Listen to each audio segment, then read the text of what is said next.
You know, I gotta say that say whatever you will about the use of AI generated code. Obviously, I have my opinions about it, and you have yours. And I would hope that yours line up with mine, but that's a whole other to do. But I think that openly boasting about having members of your staff who are not software engineers doing it is a very, very good way to make yourself look like the dumbest motherfucker at the table.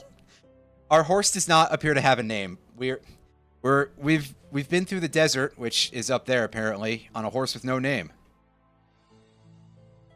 Anyway, hello, welcome back to MTG Forge.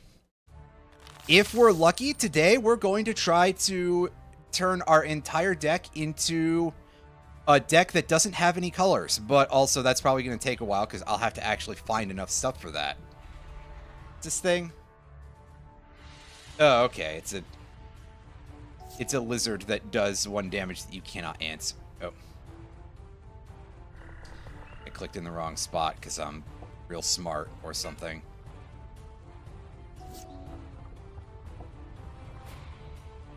But yes, with regard to the visual stuff is very popular, and you don't like it, I don't like it, and you say it's because you're old. Well, to be fair, quite a lot of the streaming audience, the audience for streamers, I suppose, not necessarily the audience of people who are streamers, are children. Almost literally. Almost literally.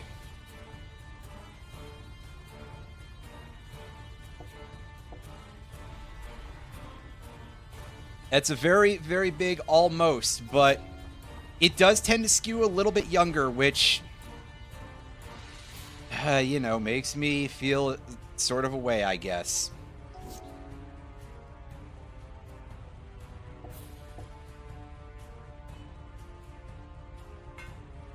Being old on some level does kind of suck. Subway surfers? Is that even a thing that's still, like, what the youths enjoy? Is that still the thing? Oh, you jerk. You blew up one of my lands. Boo. I can't believe you would do such a no friends type of strategy. Wow. Anyway, we're going to eat his lizard. And we're going to draw a card off of that, and we're going to pick up that thing, I guess. Cool.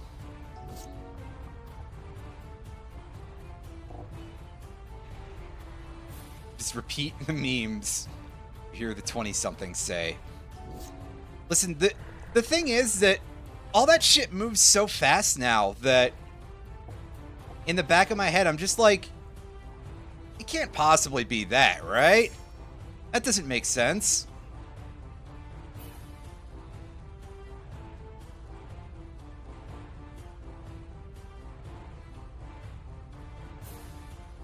Anyway, I'll pay 3 life to blow up this guy's Pyroceratops. And hooray, we draw a card off of... That's actually a good card. Awesome.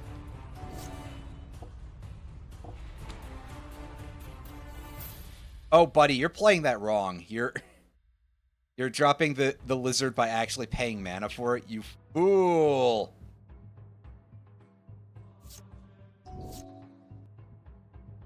Sir, have you never played this game before, or are you just some sort of robot or something that clicks buttons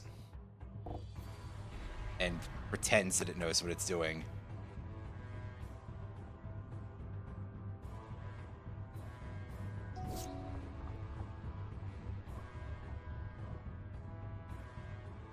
Oh yes, I did see the 5-stream streak and Tav's however many it was. I forgot already, probably like 20 or something.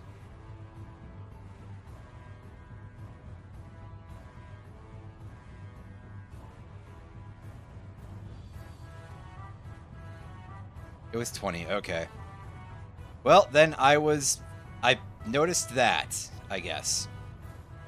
Where's my... where's my Lord of the Rings sword that I have for some reason? Play a Foulmire Knight, and we will play a, play the Creeping Bloodsucker, too, because we're in such a position where we don't want to lose many things right now. Or something. Maybe I'm just saying that because we got that fancy sword that our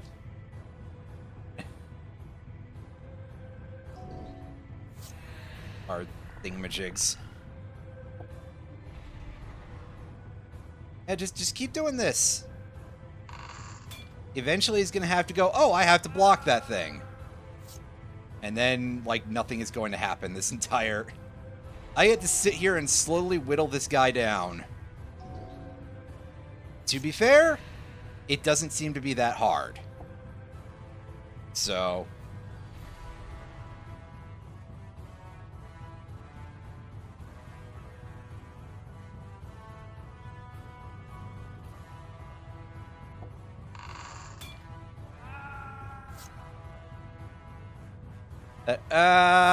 every time is so stupid.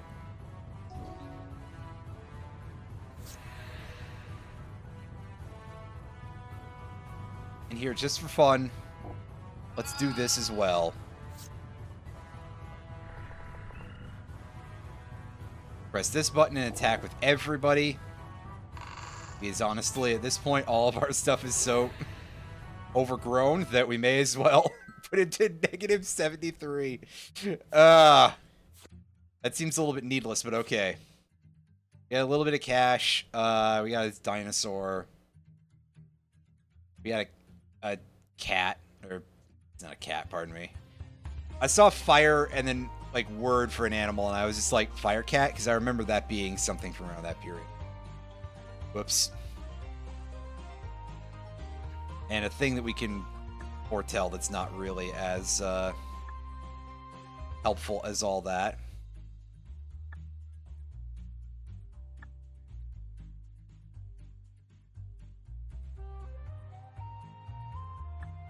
I mean, thanks, game, but how many side quests is more? You know what? Let's go ahead and let's track this location, the Slowbad's factory one. I'm sure that place is quite far away because of obvious reasons.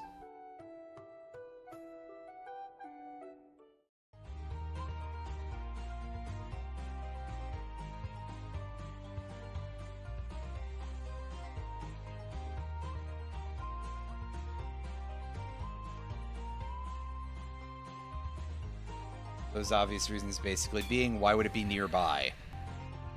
It could just not be.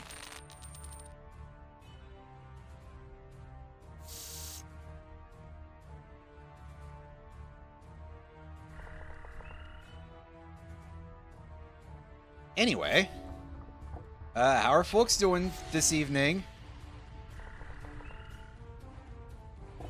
Probably about the same as usual.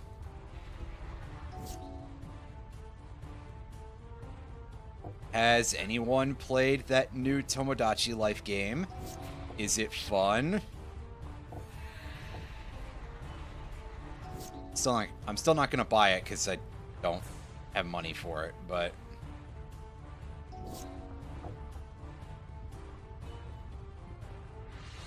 yeah, okay, let's just one of those. I stopped drawing land because I'm not allowed to have fun.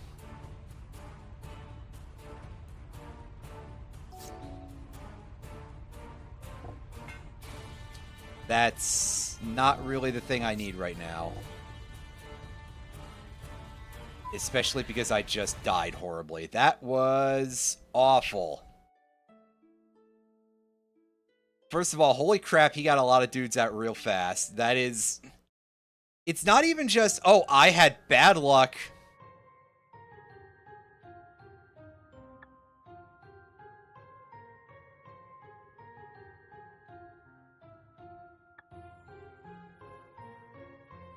That guy had, like, crazy good luck, too.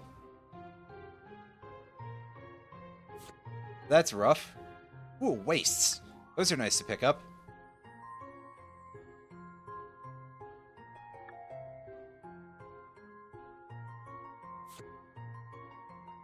Ooh, that's even better. Wasteland. That is a very handy utility land. We can go scavenging in here, and we can pick up some things that might be useful to us in the future, and also a skeleton shard, which won't be, but hey, why not?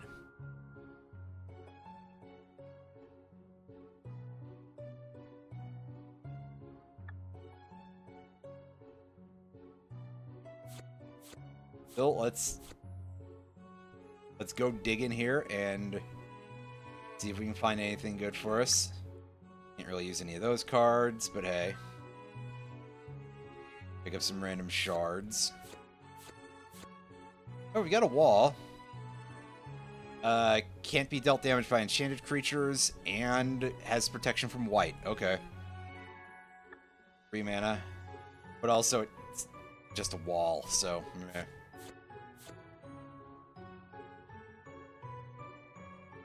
Not impressed with a,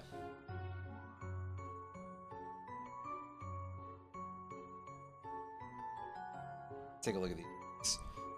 4-drop, 2/3. Zombie bear, that's kind of messed up. Death touch, enters, exile up to 1 graveyard. It's a creature, each opponent loses 2 life. Pretty alright. This is just a zombie crocodile. It's just a 5/1 for 4. Meh. Is there another human dies?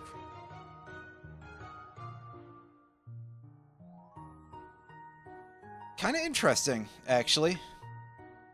One of, for a while, very few creatures that specified that it affects, that it cares about humans, rather. So, I think we're going to have to not sell the wastes, because even though they're basic lands, because they're quite special, we might have to pick those up separately. Oh, hey, a millstone. A classic card, but now they've got it with new artwork. Bring back the old one, because I'm old.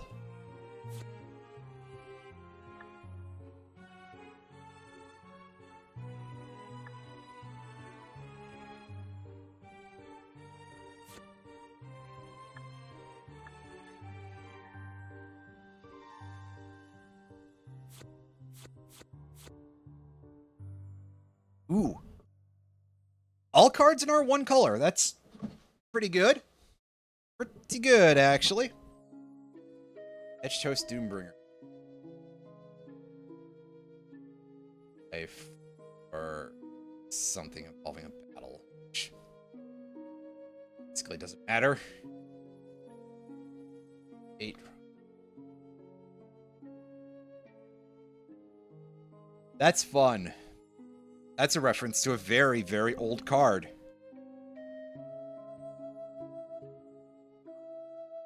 If we can play with this correctly, this could be pretty strong to end a game with, but that's a bit of an if. Oh, it's an 8-drop. Holy crap. Bring your upkeep, sacrifice 2 swamps. Wow.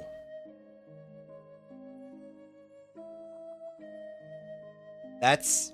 okay, I see why it's so expensive and has such an upkeep cost. You can just tap it to steal creatures for as long as it's in play.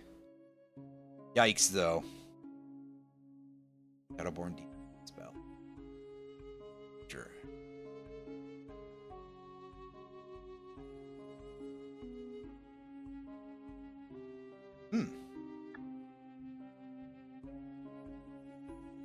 Oh, right, because that's the thing that you summon with the Shadowborn Apostles, which we haven't seen those yet, but they are...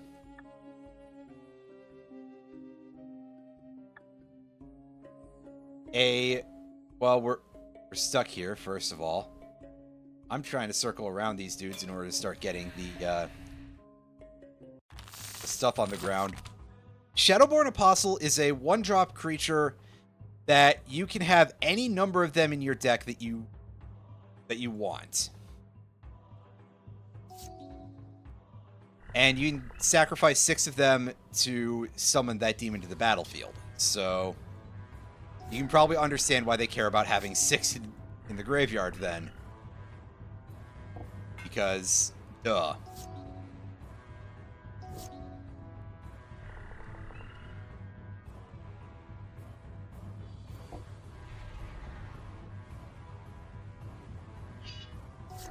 Should have attacked with that, actually, but... Whoops. A little late for that now.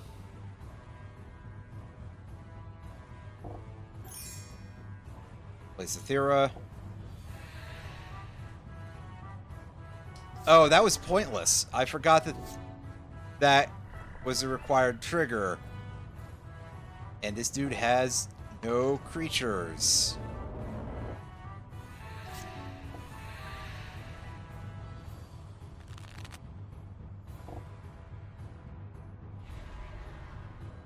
I see. It's a card from the Warhammer 40k decks. Those things that existed for some reason that I'm still slightly confused about.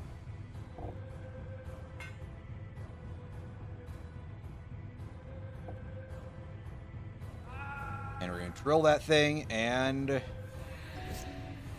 proceed.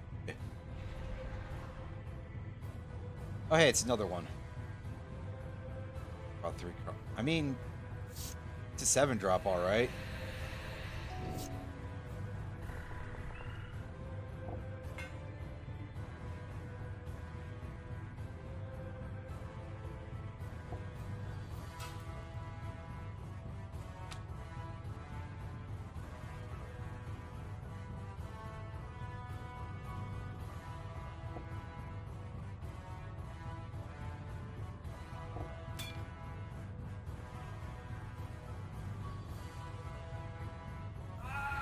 Yeah, it's about how I thought that was going to go.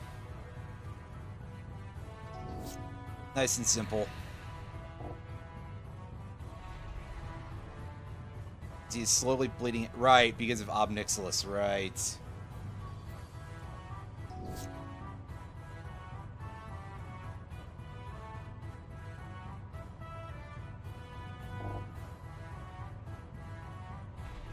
That guy. And then just end turn, because he'll die from drawing a card.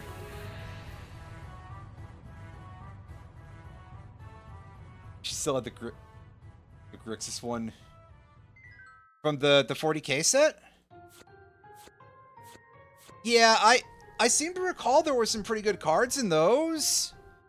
I just have not necessarily been, like, the biggest fan of Warhammer 40k to really pick up too much on them. Although the Necron stuff all looks kind of cool. I actually, like, that's my big takeaway from it. So, yeah. Anyway, hi Roundy. Hope you're having a good evening. How's it going? We found a couple of junk cards that we can't really do anything with here. Chill Haunting. That can potentially be a pretty big removal for 2 mana. And it doesn't have restrictions on it other than targeting. And Maha, it's Feather's Knight. This was... I think this was, like, the big card from Bloomburrow, if I recall correctly. Or it was for a little bit, anyway. It's a 5-mana, 6/5 elemental bird with flying and trample. In order to be targeted by an opponent, they have to also discard a card. And creatures your opponents control have base toughness 1. So with certain cards, like Knight of Souls Betrayal, this just stops your opponents from having creatures until they can get rid of it, which is a bit more of a pain in the ass than usual. Caretaker's Talent, does that do it too? Nevertheless, there's quite a few things that can give that can reduce the amount of toughness that creatures on the board have. Or just play repeated. I didn't do a very smart play with this hand. I'm sorry, I wasn't paying very much attention. But we've got some 1-drops, so it's good. That's staying on top of our library, actually. Oh, okay. I apologize. I was gonna be like, that doesn't seem like it fits with the naming too well, but hey. It wouldn't really be the strangest thing ever, either, so... Regardless... Oh, I gotta sneeze.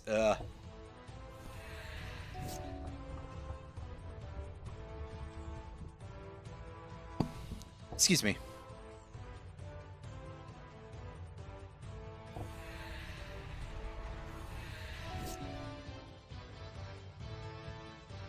Bloomburrow is just kind of one of those sets that I just look at it and I kind of go, I don't know anything offhand about how quality the cards always are, but it's a creature type oriented set and they chose some good ones for it. We're also really going to push our luck here a little bit. Because I am very, very unlucky, that's why. Yeah, we don't even have enough to play Gary right now, that sucks.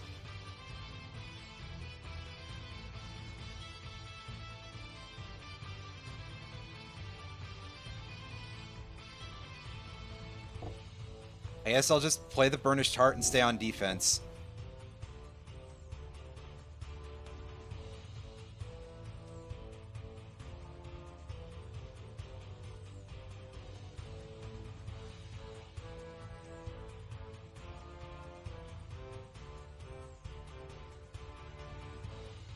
Okay, if he's gonna do this, then I get a chance to... Oh, I don't have anything... I screwed up. I misread my own board. Well, we lost. Can this guy go away? I'm kind of busy right now. But, yeah, there's so many things that you can use with Maha to just shut your opponent's creatures out. Hell, if you need to, just play like a nausea type of effect every turn, or just keep playing and buying back Evan Carr's Justice if you have to go far enough for that. But you probably won't have to. There's plenty of other shit that you can do to take advantage of that. Blade of the Oni. Right, this is a reconfigure artifact. For 2 mana, it's a 3/1 with Menace, which is already a pretty decent rate for black. But you can also pay 4 and attach it to a creature. And it stops being a creature itself then, but sets the equipped creature's base power and toughness to 5/5 and gives it Menace. And it becomes a black demon in addition to its other colors and types. Which is neat. Chaos Orb? How does Chaos Orb work in this? Because, like, how do you do physical dexterity with something of this? Huh, that's bizarre. That was not something I was expecting to see, but also, I suppose nor were any of the alchemy cards, or the playtest cards, or, like, any of that stuff.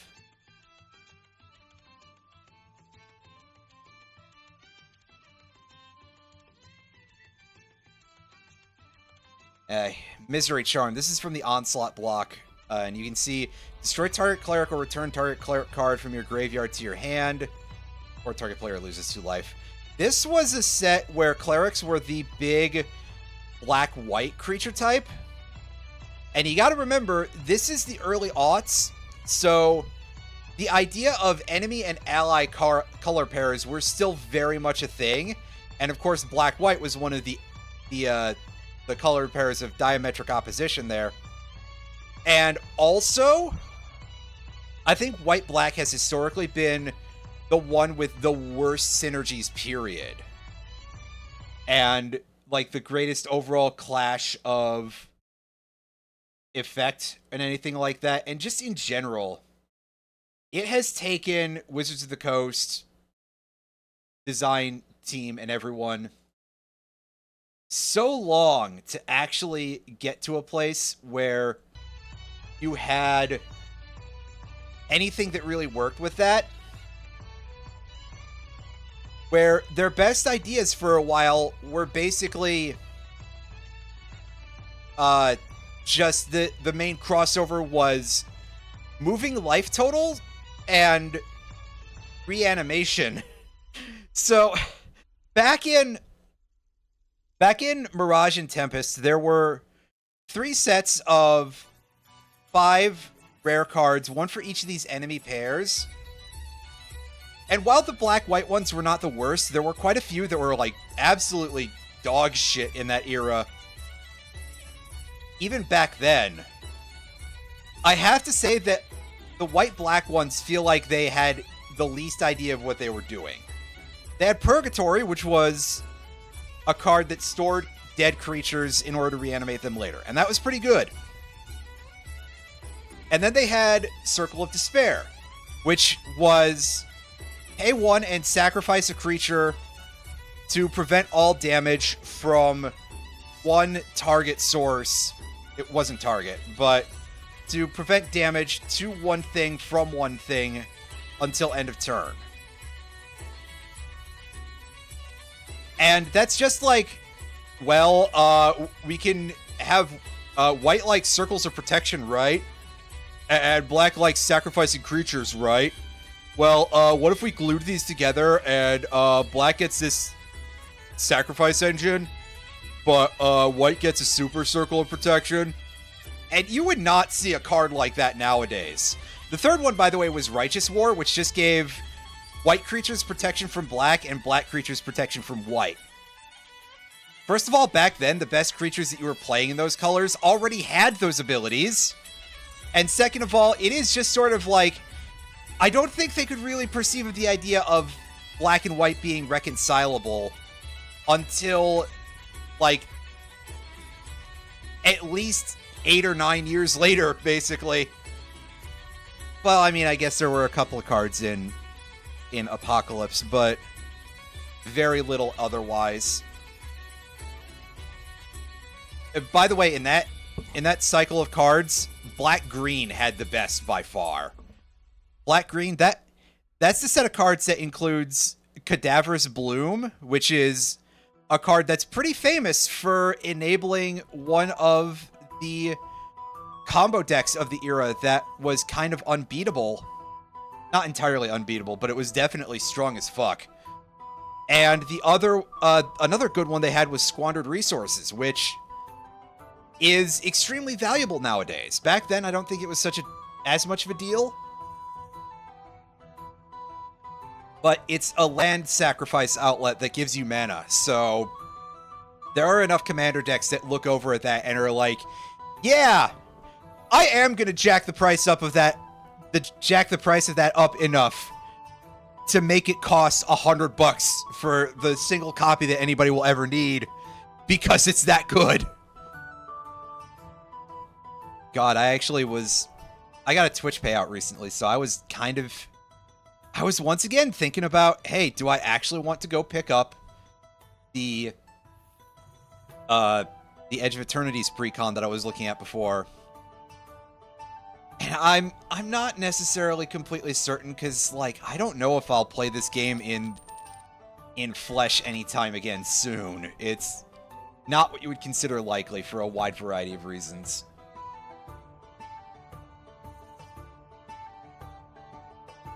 But also, it's like, hey, if I want to build that, I'm pretty sure the build list that I was looking at to change the World Shaper deck would have cost me, at the time that I was looking at it, like an extra $300 on top of that.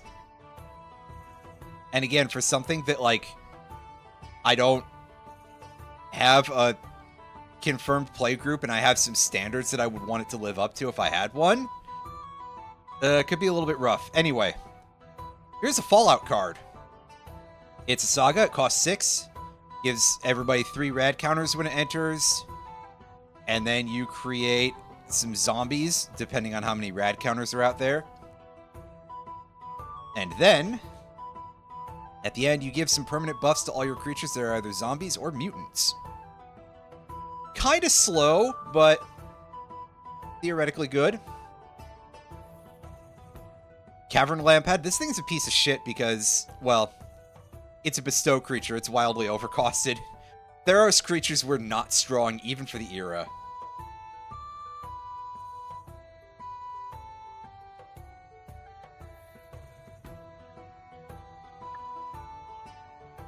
Clawing Torment would be nice for a deck based on leaking someone's life total slowly. But overall, I think this town really is just a pit stop for us to get our health back.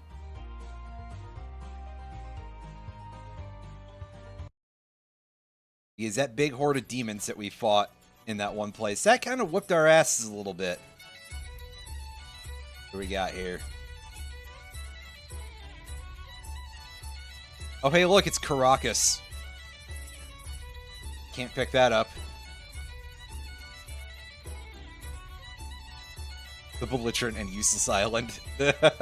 Oh, I know what this is. I was like, wait a second. Why is it oh, right, because it's a lore reference. It's a joke card. It's from one of the unknown events, and it's lore references because it was a tie-in for March of the Machine, so it's one of the paired creatures. But yeah, Useless Island is the name.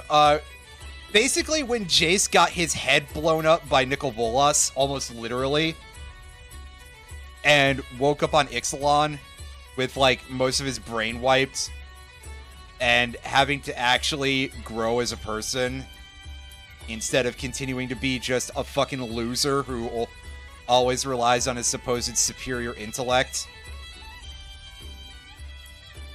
And he was, like, very annoyed about the island that he was stuck on and called it Useless Island. And the Belligerent was a pirate ship, so... Anyway.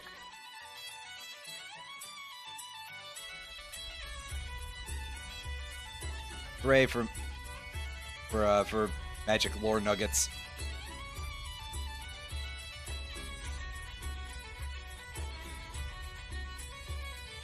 Huh, interesting. Boosted Sloop. I mean, yeah, Ether Drift is a bad set, but that's a very funny... That's just a fun name to say. Boosted Sloop.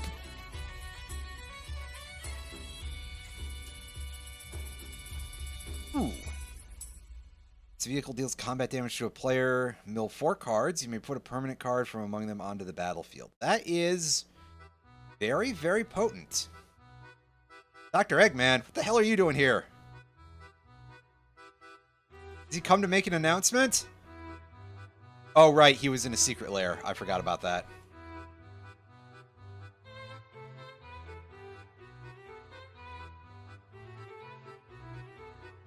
Parallax Inhibitor. One of the more infamously kind of useless artifacts. I love to see sometimes I just love to see bad cards every once in a while. They're kind of fun. Speaking of bad cards that are fun, Birthing Bows. I'm pretty sure that card is kind of trash, but we'll pick it up anyway. It's useful for any creature type deck that is like, ooh, I really need a couple of more creatures in this creature type. M14 draft. You know what? Here, take my 50 mana shards. Let's try this. Oh, I am immediately regretting.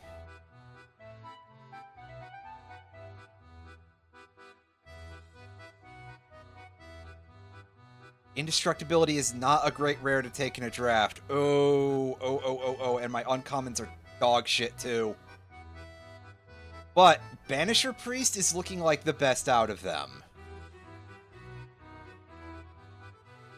On the other hand, I like Slivers. I do like slivers. I'm just not going to get to play that deck, I'm sure. So, screw it. I will take the Banisher Priest, even though, to be quite frank with you, I want Rod of Ruin. I'm taking Rod of Ruin, actually. Never mind. Let's get stupid. Let us be complete and utter fucking buffoons about this. Hey, Doomblade. Nice. Steel Sliver. Could we yet have a chance to actually play slivers in this? I'm gonna try.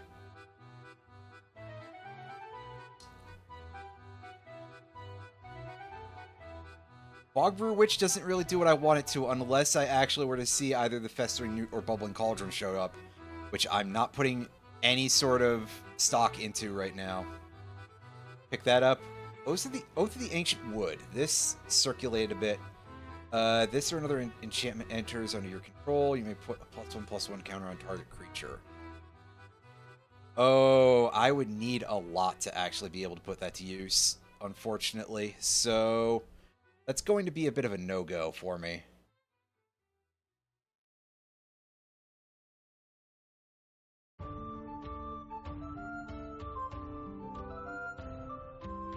I'll grab Groundshaker Sliver, I suppose, and... Ah, look, it's another Barrage of Expendables. I don't like this very much. It's too much worse than Goblin Bombardment, in my opinion. There was sort of a version of this in Ikoria that I think I would prefer to use. But its activation cost might be 2 mana, I forget.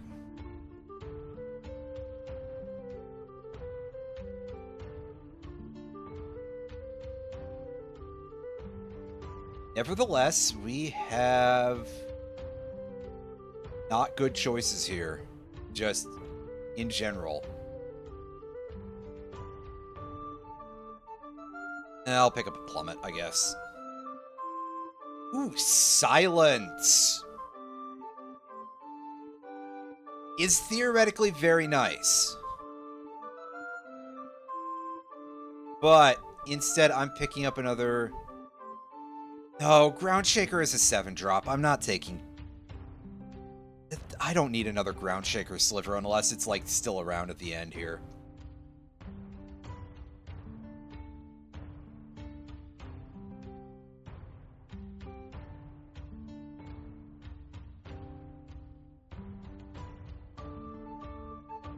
Suntail Hawk is usually pretty alright. Ooh, another Striking Sliver. Is that... It's got to be one that we skipped earlier.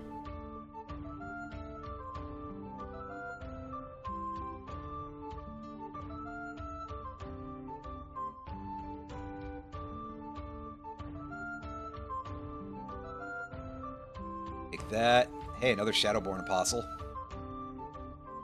Seen a couple of those. Charging Grip. It's not great. Seismic Stomp. This can end games, actually. I've been ignoring that for a while. For some reason. Okay. Alright. I'm seeing Door of Destinies right at the start here. I don't know if we're going to see enough slivers to make the Sliver deck a reality, but we're taking it anyway. Savage Summoning. What? Can't be countered. Next creature card you cast this turn. Cast as though it didn't... As though it had flash, that creature can't be countered. Enters the battlefield with an additional +1/+1 counter on it. Oh, baby. That is real good. But look at the rest of this pack. Because we've got that. We got Flames of the Firebrand, which is kind of monstrous. 3 mana to potentially kill 3 creatures? That's really good. Hive Stirrings solves a lot of our lack of bodies problem for if we continue to build slivers. But I really need to see the whatever the buff slivers are in this. Not Muscle Sliver or Sinew Sliver. Because those are symmetric. And at this point, WotC was like, well, we don't like that. And that's fair enough.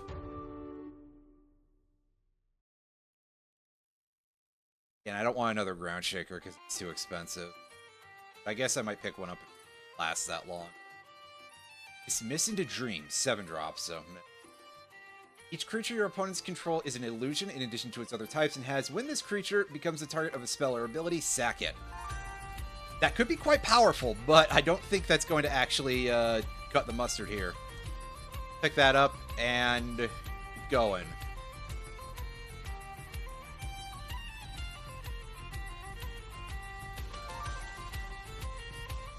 Grab our Suntail Hawk, I guess.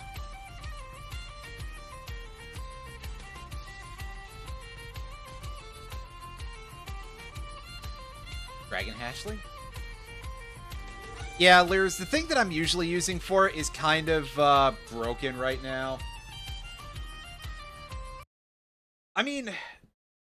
Now, hold up. I'm going to actually hide that for, like, 1 second here. So, usually, down in the... under the lower right corner, the chat shows up anyway. It's just that because Streamlabs is being an asshole right now and deciding, hey, I don't feel like showing that. I'm using a version of it that's just like, hey, here's a crop of the Firefox window.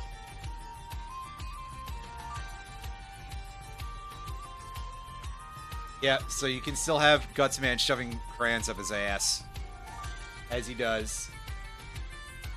But only the red ones, because that's a very small GIF in terms of file size. And to be fair, I wouldn't expect much more. I'll pick this thing up. I'm probably not going to use that, though. Oh, shit. Hive Stirring Stayed. Yes. Good. I'm still not going to have enough cards to be able to play Slivers. It's not going to happen, but I'm trying for it anyway. Ah! Take a wild guess. Staff of the Flame Magus is not going to do this. Ooh, Shivan Dragon. That's kind of a nuke. That is a very potent card that can end games kind of by itself. So there's no chance that this stays either, though, unfortunately, in the entire rotation, or Sanger Vampire. But I am going to grab the big boy, and we're going to take a look at what else we get here. And Young Pyromancer. That's always a good card. I wish that I actually kept my draft pools after these, but hey. Goblin Diplomats. Can we pull this up for like the full art, so that way everybody can get a better look at these faces? I love this piece of artwork. It's very funny. The goblins are always great in Magic, but some of them are a special level. Oh, yes. Okay, I'm finally not being deprived of the cards I want. Battle Sliver, give me that. Yeah. Ooh, a Hydra. Well, we're not really that interested in that, but interesting nevertheless. Lay of the Land, however, is going to be very helpful. Active Treason effects are probably a little bit better than that, but oops. Burton Haven will help us out a little bit with some of our mana issues, because, oh boy, our deck is a bit of a mess right now.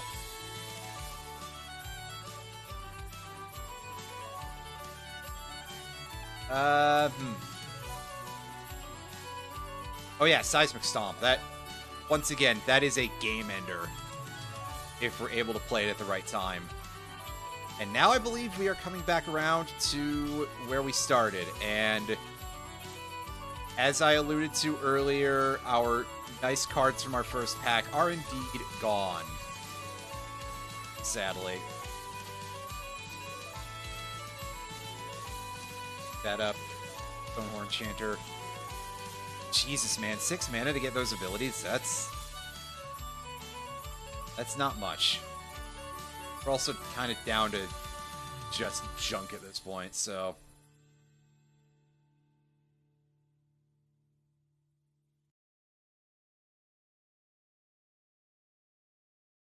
Just give me whatever it is.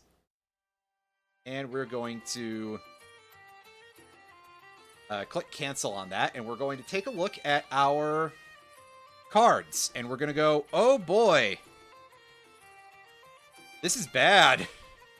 I think we're dumping the black cards from the deck here. And we're gonna try to play just Naya here. Just playing our black, white, green here. As much as I do love having some Doomblade in there.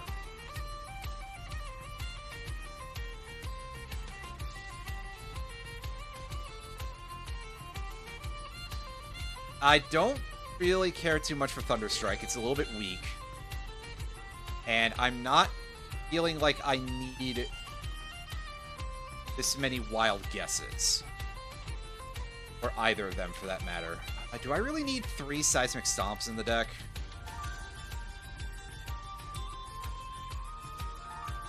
The answer is yes, but also I don't feel that I have space for that.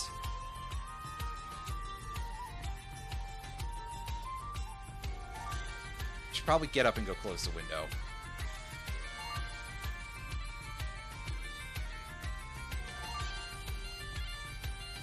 Yeah, I will be right back, and then we'll finalize this. I'm just gonna go shut my window real quick, because, yeah.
Oh, yeah, see, I didn't even think about that. The auto mod not being active, or being active, rather.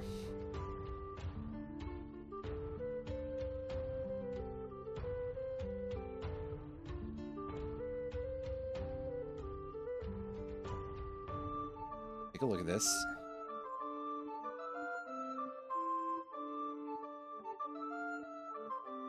Should probably move a couple of them.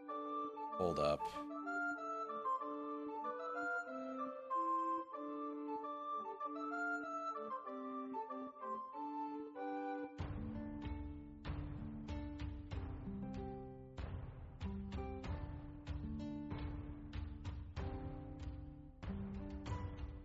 Lands do we have?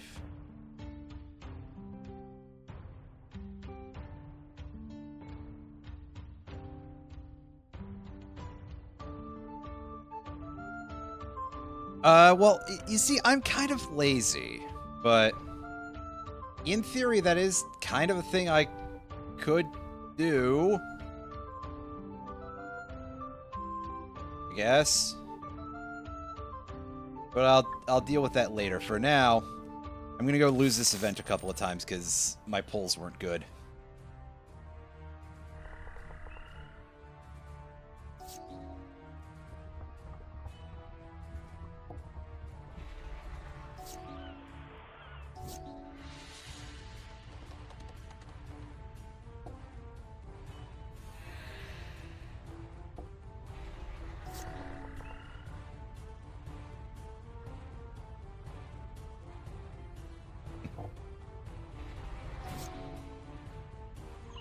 But you are lazy, aren't you? Oh, don't even get me started. Yeah, let's put that on this, I guess. And swing for 1. It's fine. Meanwhile, this guy has, like, actual pulls.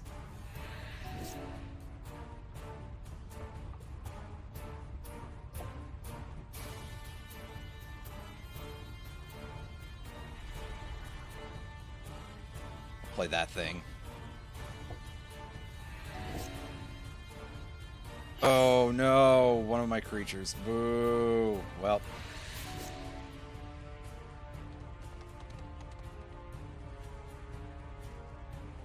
Excuse me.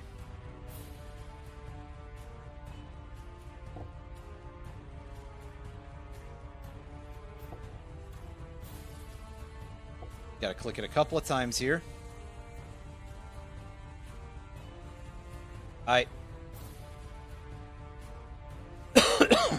Excuse me. Okay, fine, game. I'll do it this way.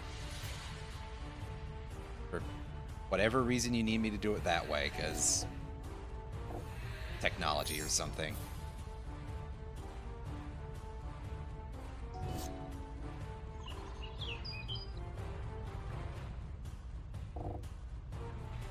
Drop our Ground Shaker Sliver.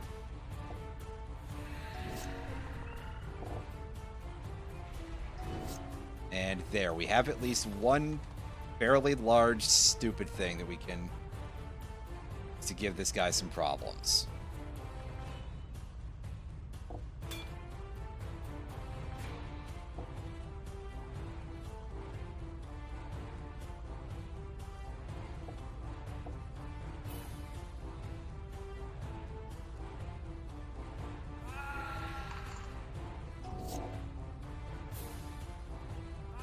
Oh, man. Well, I guess I can just do this and still die next turn anyway. Like I said, I wasn't good. I didn't really get great pulls anyway, so I'm not really expecting a whole lot out of this. This hand is looking a lot better. We'll do this, and I guess just hope that we actually pull our third land in a couple of turns here. That'd be pretty helpful. Or we could just not do that, I guess.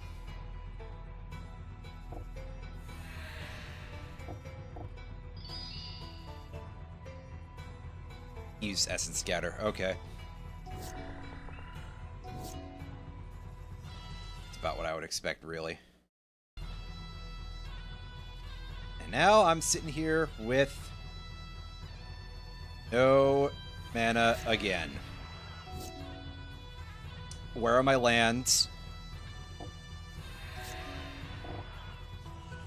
Of course this would happen. There we go. That's better.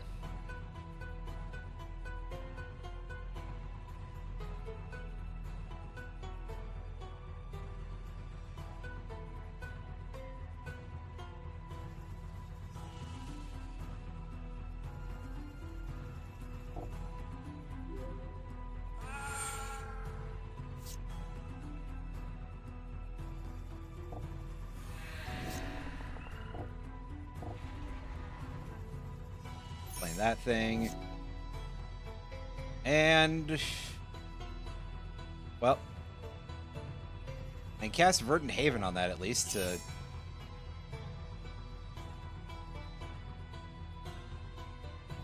try to gain some semblance of ability to play other cards.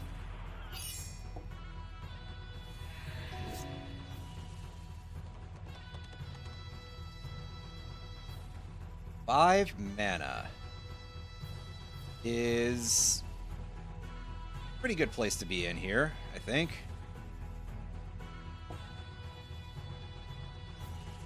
Got that for white.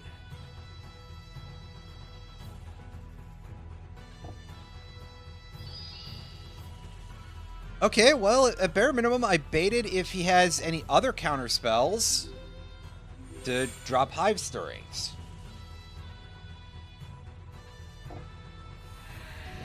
This is going to take a couple of turns to get us into into place here, but hey. We're sort of making this happen. Because of you. I mean, hey, I appreciate it anyway. So, like, you know, viewership is always kind of viewership.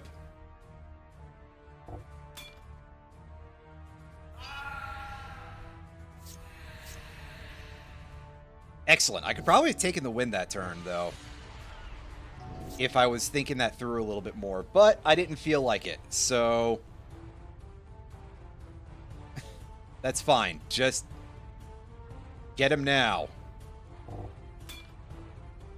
You can just block whatever you feel like, dude. That's fine. Okay. All right, on to round 3. If this... Honestly, if this deck gets above, like, 0, I'll be kind of shocked.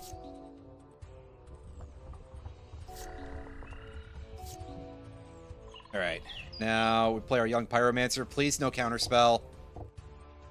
You son of a bitch. Well, okay. I guess I just have to put up with that, don't I? So instead, I'll play Lay of the Land and go find a Plains, just to have all 3 of my colors. And yeah, he can attack me with his Necromancer. That's fine.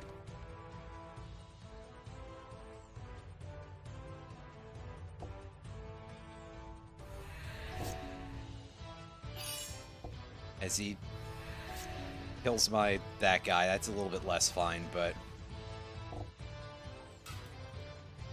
honestly, that's just kind of how... How much removal do you have, dude? The answer appears to be literally all of it, but hey.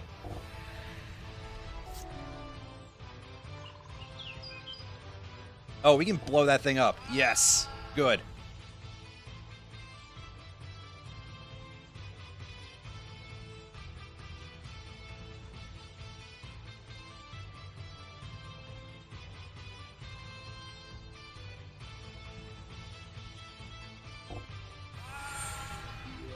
See, they've got a bit of a dialogue box there for the distribution thing. I really need to draw some creatures, but I see they don't want to let me do that for some reason. And that some reason is, well, because I wasn't going to have a chance to win this anyway.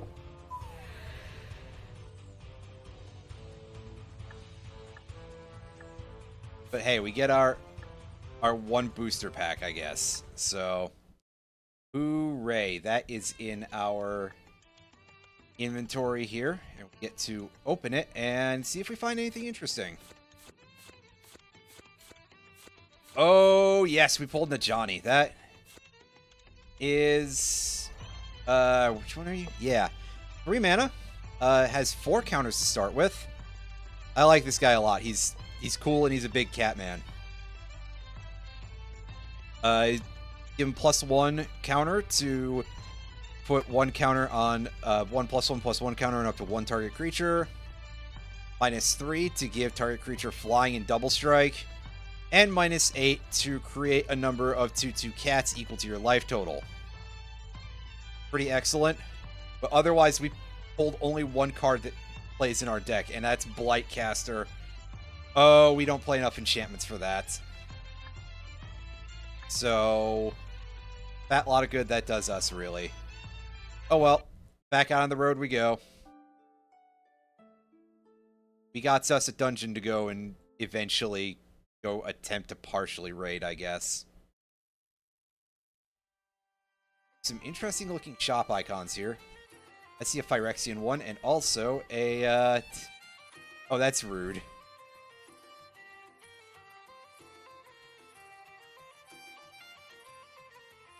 Heart Clan Ironworks.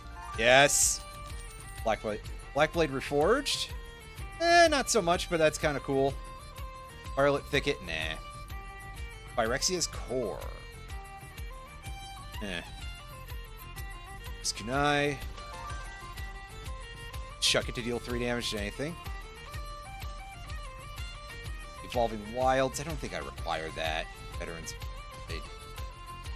Not really usable for what I would want it for anyway. Take a look here. Phyrexian Revoker. As it enters, name a non-land card. Activated abilities of sources with the chosen name can't be activated. It's pretty neat. Don't spell it wrong. I have a bad time. But otherwise, we kind of lack for things that we can do here with those cards. Phyrexia was very mono-black to start with, but has since expanded significantly, so... God, for a second I thought that was the head of the guy from the beginning of Zardoz. Oh!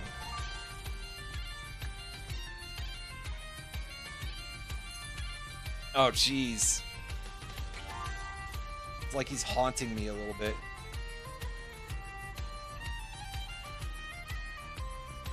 Sealed deck, and it's completely disgusting what they have for offer. I don't have enough to play that, so guess I won't. Archivaraska. This is very nice. And Temple of the False God. Hey, the classic. Give me that. Anything else here? Oh, a Textless Ocelot Pride. Thank you, game. So that way I don't have to remember this thing's like 20 abilities, right? Whoever decided that should make it to print is a total dickhead. Ugh.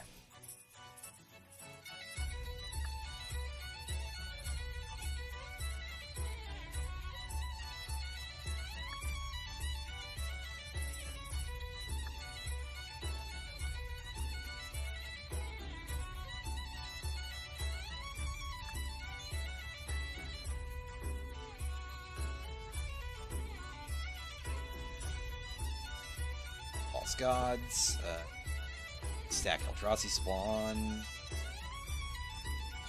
8 or more counters on it. It turns into an Eldrazi creature with Annihilator 2 itself.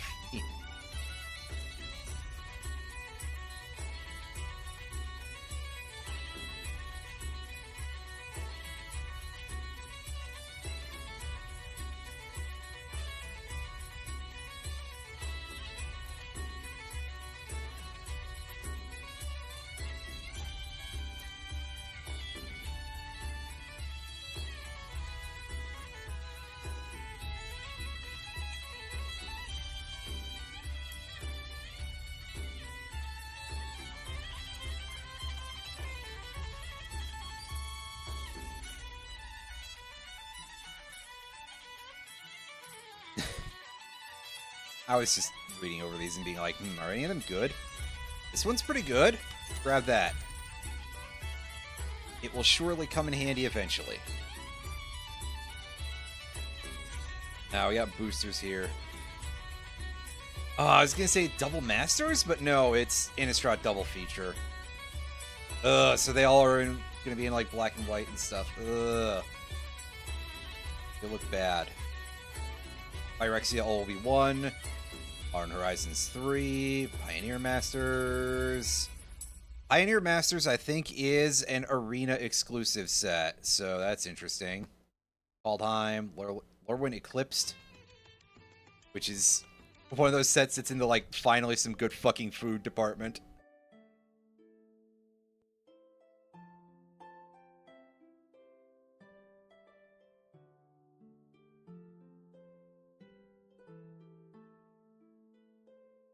That's because I have opinions about versus Beyond. And more importantly, the sheer glut of them they've been throwing out in the couple of months there is a bit bumpy.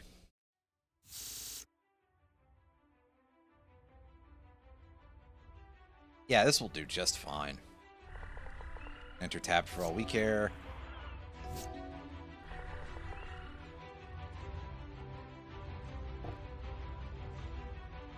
Tuck that. We have way too many lands anyway, so... Well, that said Bathhook Angler for a second. I'm blind. bait hook angler here. Something about eating hooks. I don't remember the whole bit here, but pretend I do.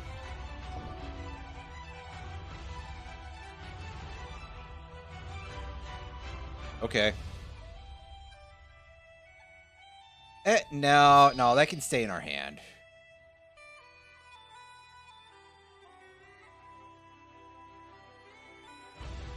Wow, you have a lot of bounce spells in your hand, huh? Yeesh.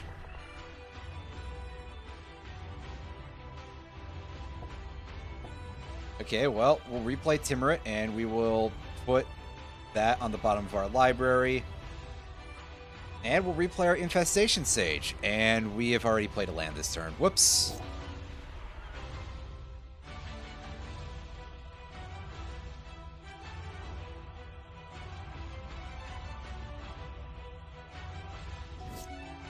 He really loves to make me just replay the same cards over again, huh? Well, okay. Yeah, we'll tuck the swamp again. That's perfectly fine by me. And I'll play a Phyrexian Rager. And hey, look, we get another one anyway. Geology Enthusiast. Oh, you finally played a real card, did you? Instead of just making this just kind of take forever.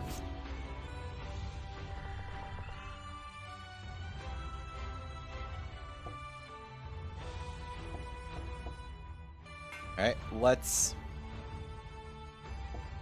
drill this thing out real quick. That's enough ramp out of this guy.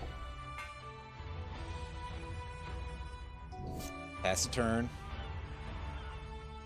As the EOTs, we gain ourselves 2 life.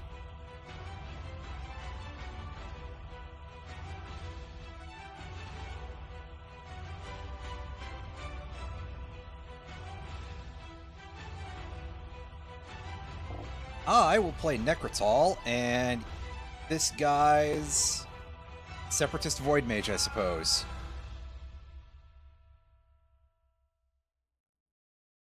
And our drill using that thing. Because, hey, it can't attack this turn, but that doesn't mean it can't be useful.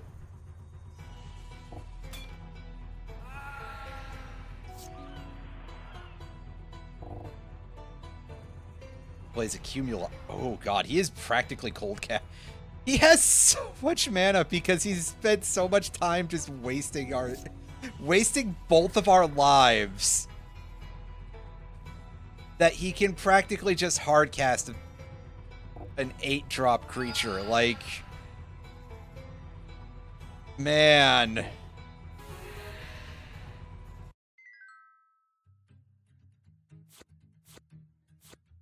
Just screwing around for that many turns. What a guy.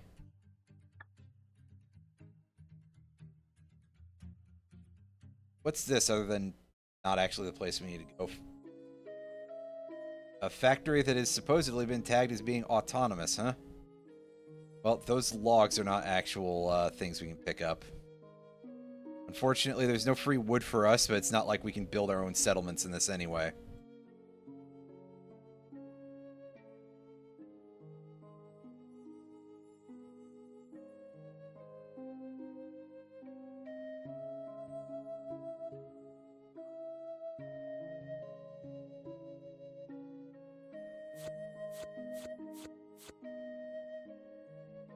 Oh, we got Bottle Gnomes. That's a real classic right there. 3 mana for a 1/3 that you can sacrifice to gain 3 life. I mean, it works. It's actually kind of good for that era, I think, for a pure colorless creature. It'll tell you how bad creatures were back then. Over here is Katerin Overlord from Mercadian Masks, using the Mercenaries special mechanic, which was designed similar to that of the Rebels, but kind of worse, because black was always the color in that period of, it does just about everything, but it doesn't really do any of it terribly well.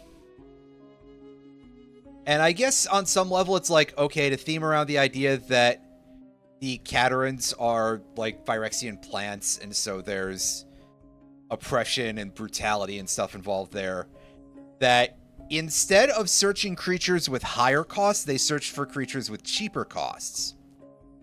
So with this guy, you can pay 6 and tap him to search your library for a mercenary card with mana value 6 or less and put that card onto the battlefield. That's a pretty strong effect, depending on the card pool, which is the big problem, unfortunately, with the mercs, as there are really not any good mercenaries out there almost at all. But it's also a 7-drop creature that is a 7/5, and you can sack a creature to regenerate Cataran Overlord. I think on paper, for 1999, Cataran Overlord is actually kind of good. Aside from the part where 7 mana is not really... It's quite prohibitive. And it's also... It's just... It sounds good, but it's not actually going to help you out too much. I think even nowadays it'd probably be playable if it had the right card pool attached to it. That's a pretty big if. If they did another, like, Mercenaries set and they had... Well, if it were Cataran Overlord itself, that wouldn't really make a lot of sense. I guess, unless it was like Foundations 2 has a profound mercenary theme under it. Which I would not assume to be a thing that would happen.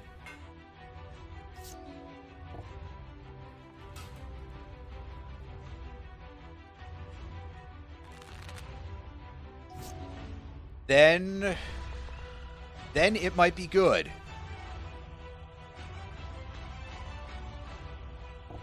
But outside of that case,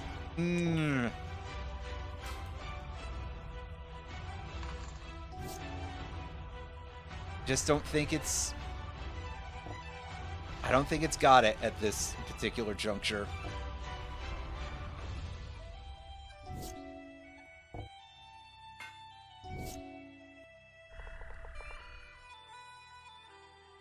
But again, on paper, it looks like it has potential.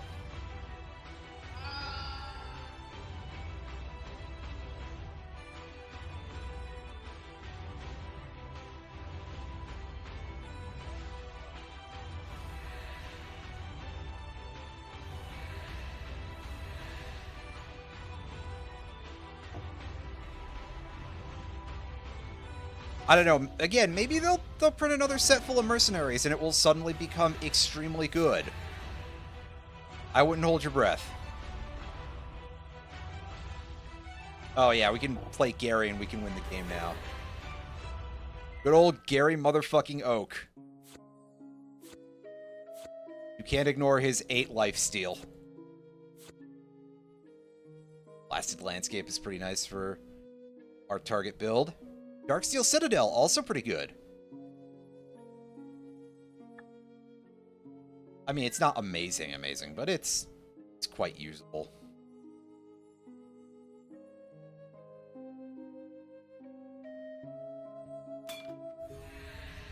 Yeah, unfortunately that guy spotted us, so we were not able to sneak past, but hey.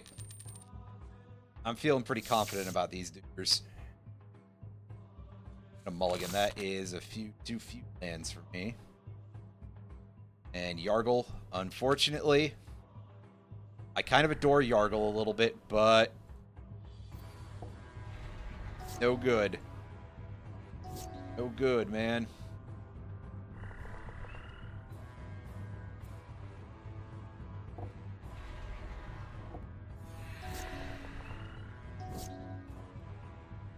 That's no good, etc.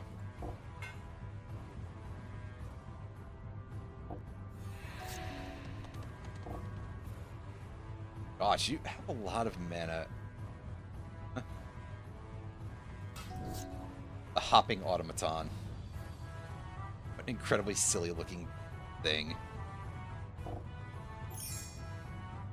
Like Grave Pact. It's usually a pretty good card. I'll just stay here for now. I mean, that's fine. You can, like...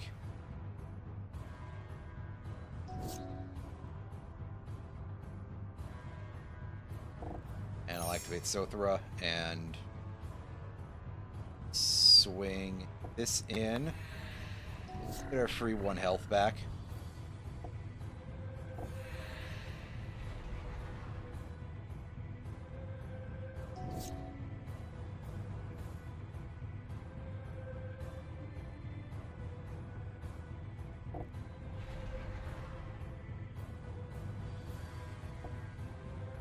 Sure, we'll tap Timorite because my mana pool is quite small right now, so I want to have that Mind Stone in there because that'd be quite useful. Swing in. Yeah, I was gonna say he could even kill my creature, and both Grave Pact and Sothra would rock, so that would be pretty great, actually.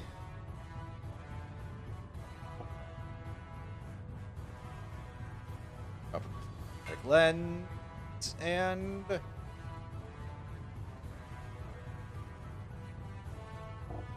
I was gonna say we should have enough mana for Banewhip Punisher, so we will. It's Flame Right.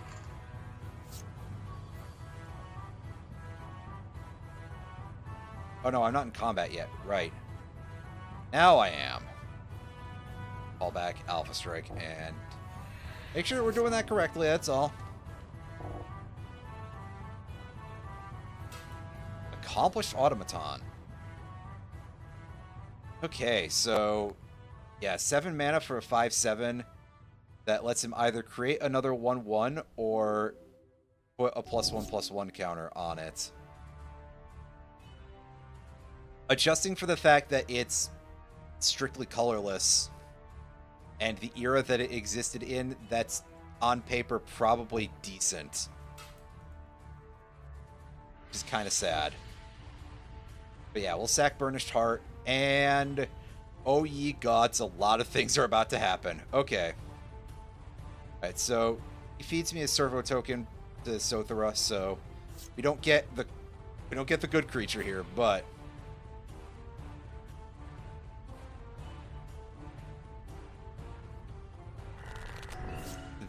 now, saying there were good creatures in there might have been a bit of a stretch anyway, but hey. I must have at some point told it to skip to end of turn, but that was a mistake.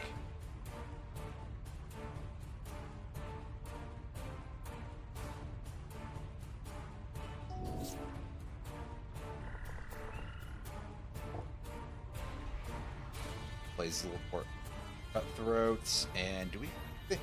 Okay, yeah, we do have our Burnished Heart in the graveyard, so we can hold that back.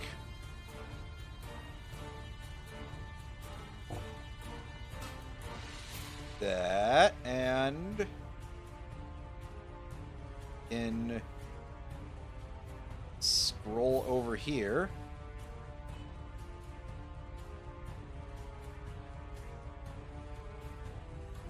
Now, I can't activate Banewhip Punisher's ability at all right now, which is kind of unfortunate. But, again, a lot of shit happens right now, basically. So, first, he hands me a free creature for Sothra.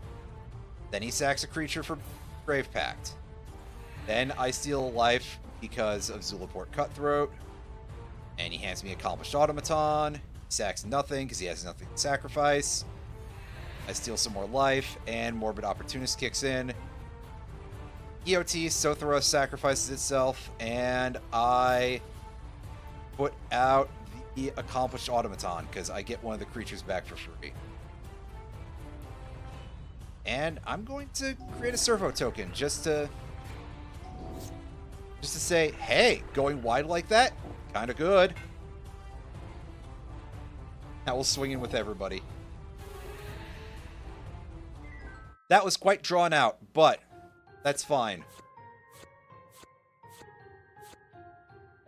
Get an Ugin's Construct. Enters the battlefield, sacrifice a permanent that's one or more colors. Unfortunately, it's only a 4-mana 4/5. But otherwise, that reads is pretty good for the thing I want to build. If this were cheaper, hell, if it was cheaper and smaller, I'd play it even in the black deck. Because circumstantially, it would then be quite good as a quick sack outlet. Unfortunately, nothing doing. Fire Navy Trebuchet. Alright, what's our tree bucket do here? Whenever you attack, create a 2/1 line name ballistic bolt. It's tapped. That's cute. I actually really like that as a design. It just throws a rock every time you attack.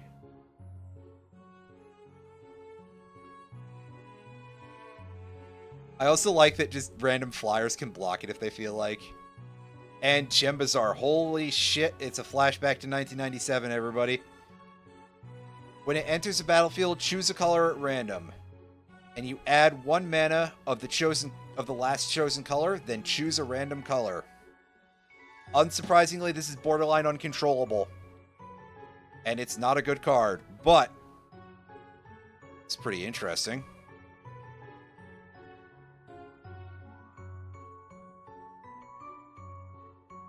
Granted, tapping for any color of mana is still kind of a thing that has to be approached with caution. Technically, there's still dudes in there that I could fight, but I got all the treasure, and that's what matters more to me. Any of that.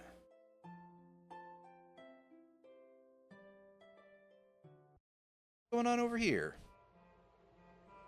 Blue Tower, you don't say. So I'm assuming this book is going to be mostly full of blue cards, huh?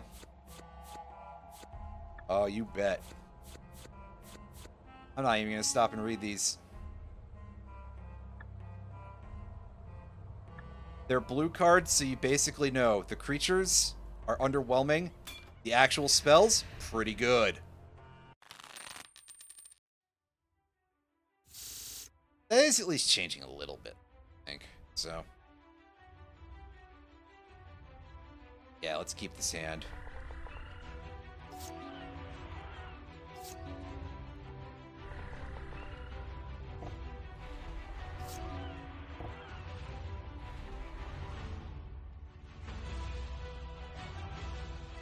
Okay, so what he played was Phantasmal Image. It's a 2-mana creature that copies target creature, except it gains the basic downside of the budget illusion creatures for a time, which is that if targeted, it would self-destruct.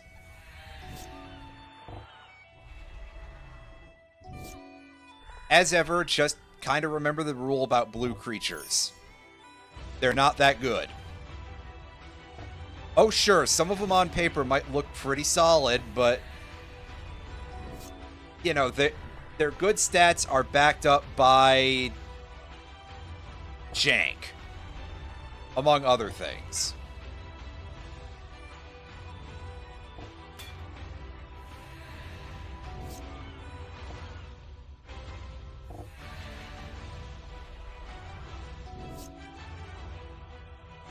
With Phantasmal Dreadmaw, that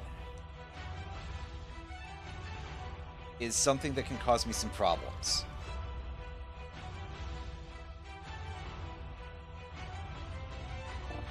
Play Silver Smoke Ghoul. I just need a sack outlet, basically, in order to pop Grave Pact. And I drew Indulgent Tormentor. Dang it. There are no targets for Banewhip Punisher, so instead, I go to combat, and I was going to say, I kind of hope he targets Novice Occultist. but he did not.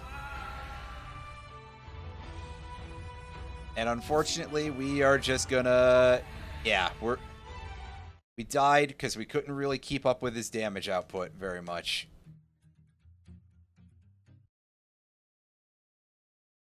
If we'd had more targeting effects, it probably would have been better. But unfortunately, no such luck there from us.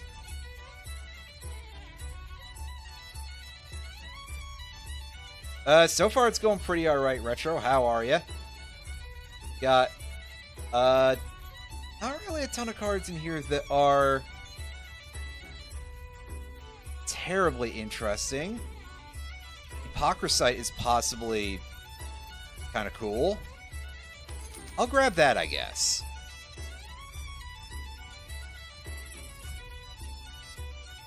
Oh, another draft of it. No, you don't fool me, game.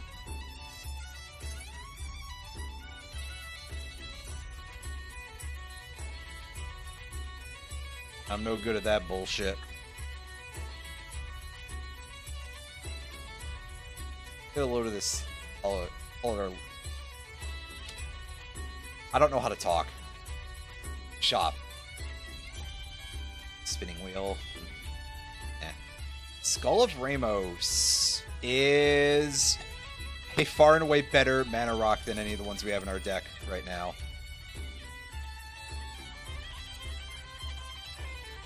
So I will pick that up, and I will actually go in here, and I'm going to take out the Darksteel Ingot, and then we're going to go in here, we're going to put in that Skull of Ramos. Because while the effect is a one-shot, it will let us get back some... It'll let us get a little extra mana, so kind of good under the right circumstances. What, a Sliver theme? I would love to build a Sliver deck, but I don't think that's going to be very doable. However, this is looking like a good place to start. Sliver Weftwinder. Oh, that is a potential Wooburg commander, but unfortunately it is based on arena mechanics. So, 1 second.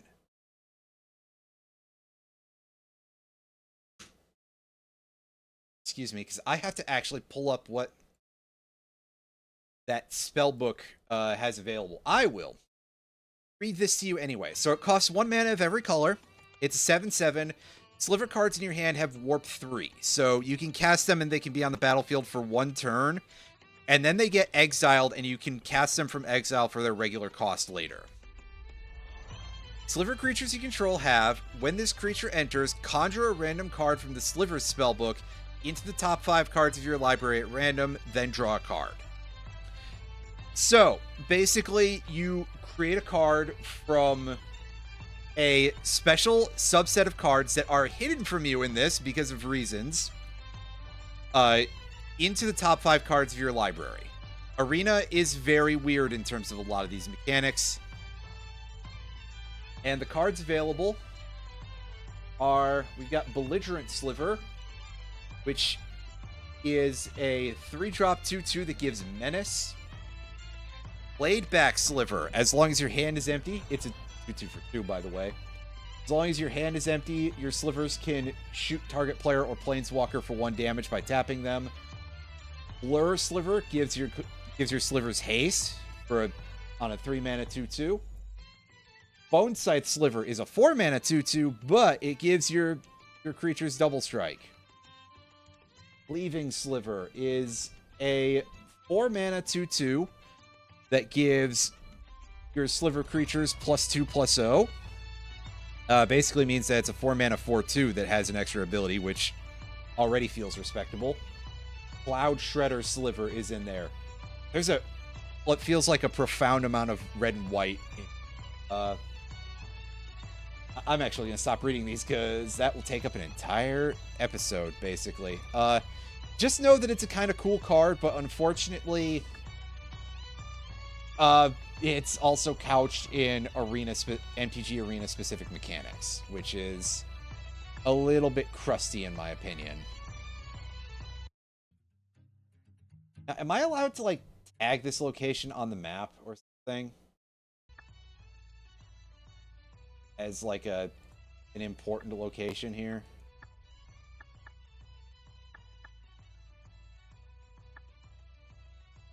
Oh, are there...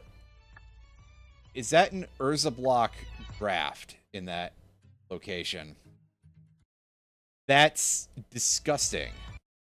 That actually sounds like a really bad time to draft, because Urza block is so hilariously unbalanced, dude. Also, I'm stuck on this town now, I think.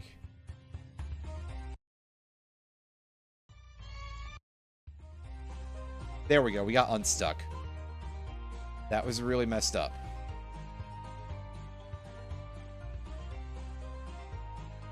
Well, let's go take a look at this very copper-looking tower here. Strange magical energies flow in this. All opponents start with a Staff of the Flame Magus, so I guess this is a red tower.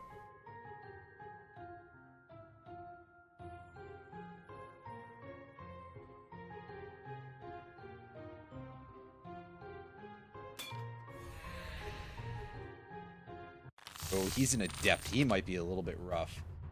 Yeah, so whenever you cast a red spell or a mountain enters the battlefield under your control, you gain 1 life, is how those towers work. Those staves work, rather. Because I didn't really go over those very well at the time. I kind of glossed over it when it showed up. The one place that it did earlier. Because to me, I'm still not really a big fan of that style of card. Stink Drinker Daredevil makes his giants cost less. I at you. Well, I'm going to discard a card. And I'm going to kill that thing right away, because making giants cheaper by 2 mana when the guy's already ahead and went first, I don't like that.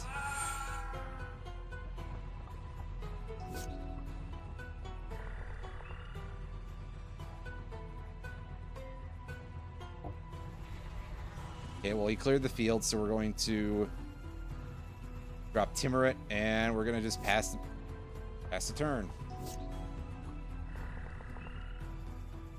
Okay, Profane Insight. Hey, we drew a Thought Vessel. That's kind of handy. Gets us a little bit more mana. We're not really in danger of ever being at, like, our entire hand being full. But hey.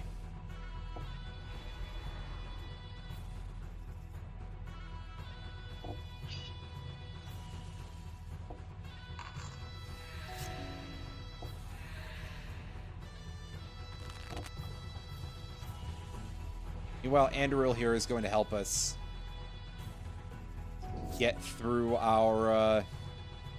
it's sort of our tank buster card a little bit at this point.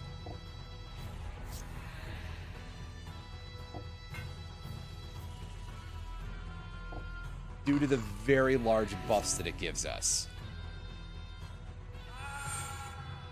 Ouch.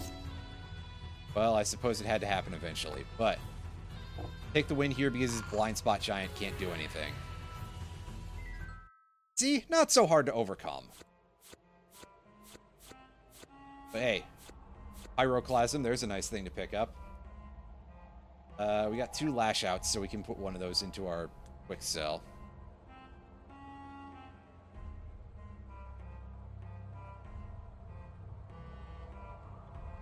Yeah, this kind of gross looking card here. Turn Inside Out. Duskmourn was, I find it a little hit and miss, but hey.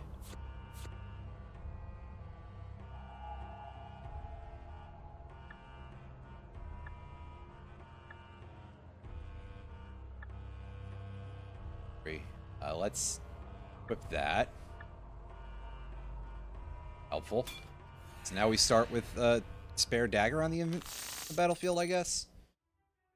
Equipped creature gets +1/+0 and has whenever this attacks, you may sack it. It deals 1 damage to Any target. Okay.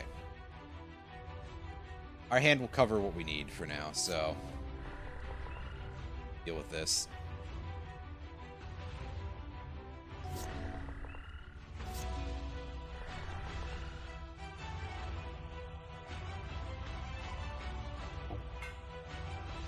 A Thought Vessel and a Campfire.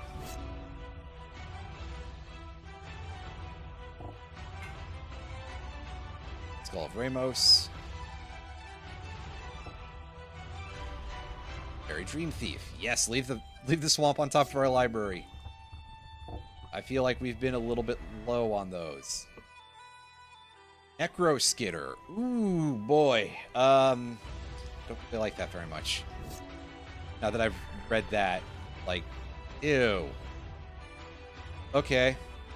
Sure, so I'll just Withering Torment that thing right effing now. And sure, we will equip the Fairy Dream Thief with our spare dagger.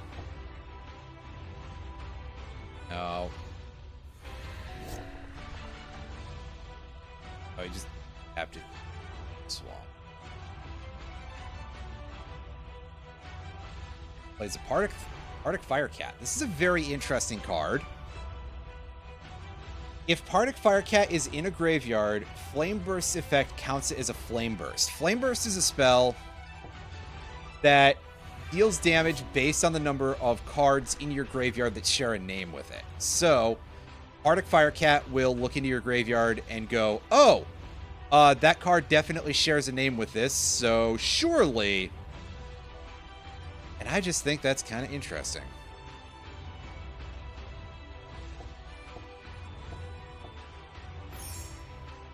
Play that guy, and this.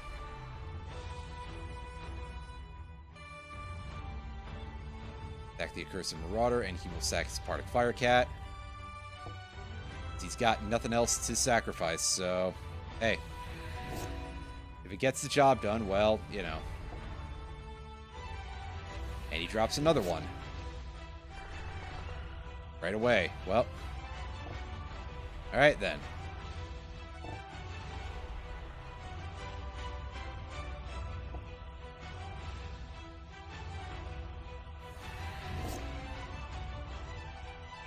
That Ashenmoor Liege. Okay.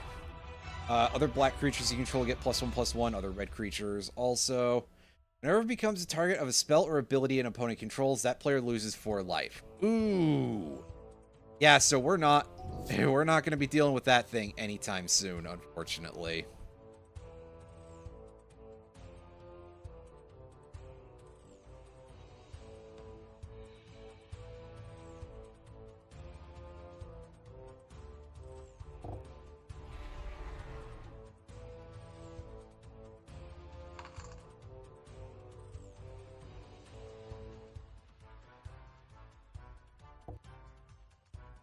This. No, we're not looking to sacrifice the dagger. Plays an Ashenmoor Gouger. 4/4, can't block.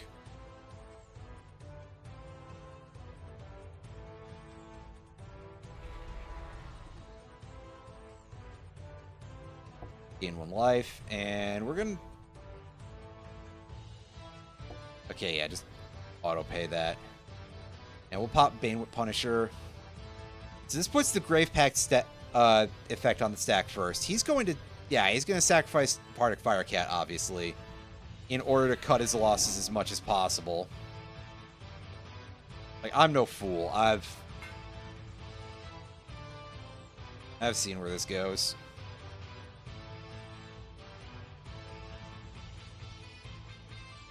All that back.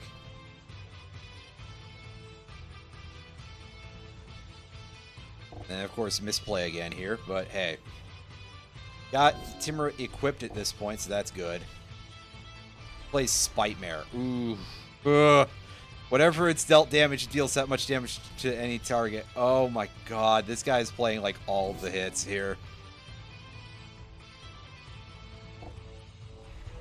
It's like every good creature that exists, period. Yeah, don't sack the dagger. That's fine.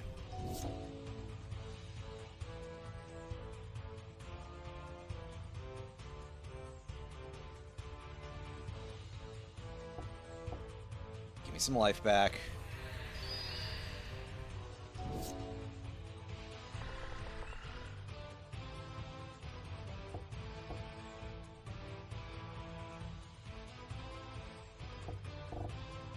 Create a spirit, and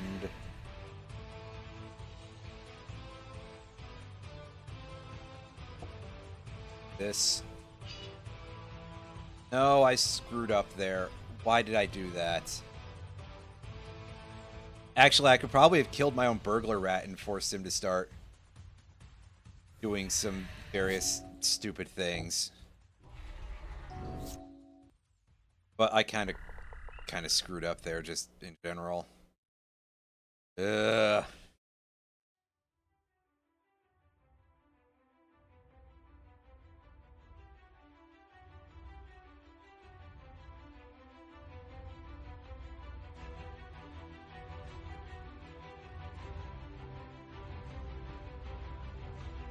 Yeah, you know what? We'll swing it into that, and he will block with the Necroskitter. That's fine.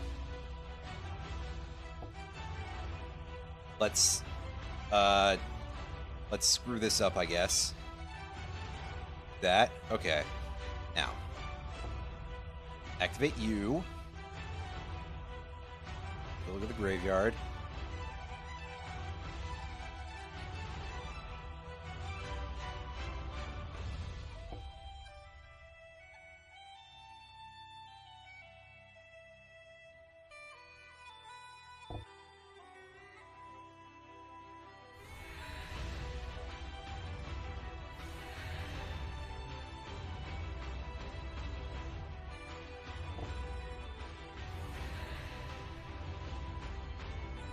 As many of these as we can. And he sacks a creature to Grave Pack. He sacked his Ashenmore Leech. Thank goodness. That's real good, actually.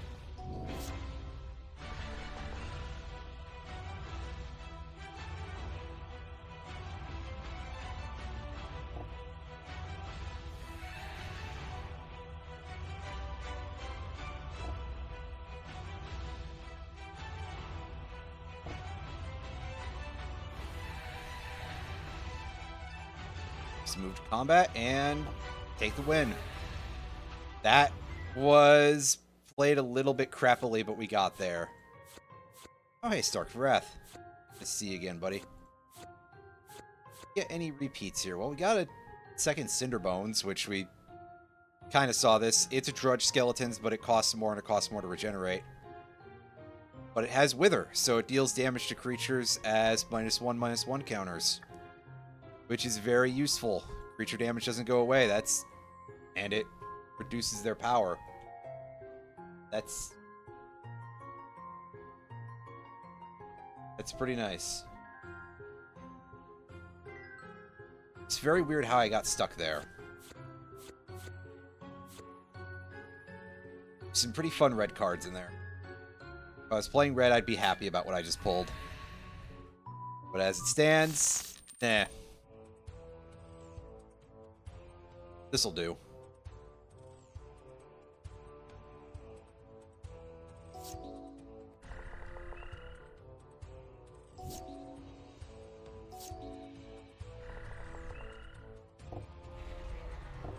Drop Timuret.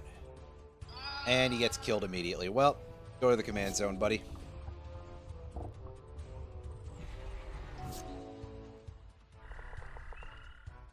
Plays another Cinderboner, and I'm going to just play my Skull of Ramos, and I guess I'll take a little bit of chip damage here. Expressionist. If you cast or copy an instant or sorcery spell, choose target creature you control. Until end of turn, it gains this creature would leave the battlefield, exile it instead of putting it anywhere else. And when you exile this creature, create a 4/4 blue and red elemental creature token. Huh!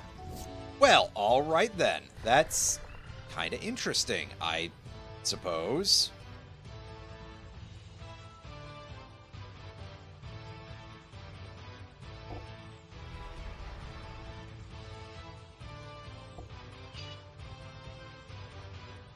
One sec.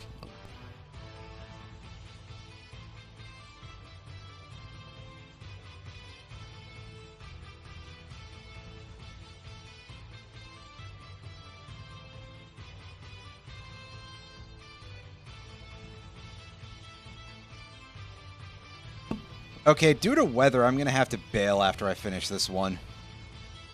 Because apparently, yeah, storm's getting here pretty fast.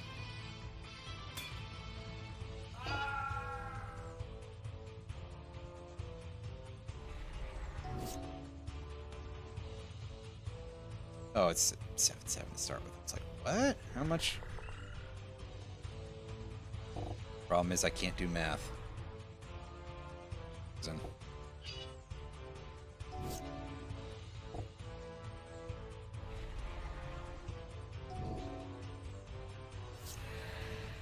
Anyway, he's just going to take the damage instead of letting me draw. Alright, that's fine. We'll play Obnixilis, and we will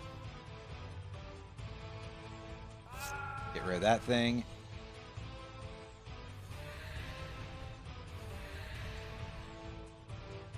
Combat. Attack for 6. Now, unfortunately, his dog is a 2-2, so... Yeah, Obnixilis is getting... Oh, well.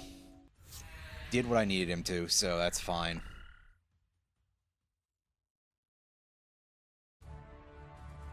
Life. That thing. 6 damage. And we'll kill his skeleton, I guess, just to be mean. And we pick up some stuff. I'm sure that some of this is decent, but... Again, a large amount of it just does not work in what I'm dealing with here. So, hey, we cleared that place out entirely, so that's good. But, like I said, I should probably get the hell out of here because the weather is getting real rough. Apparently 80-mile-an-hour winds. I don't like the sound of that, but I'll catch up with you folks on Monday, I guess.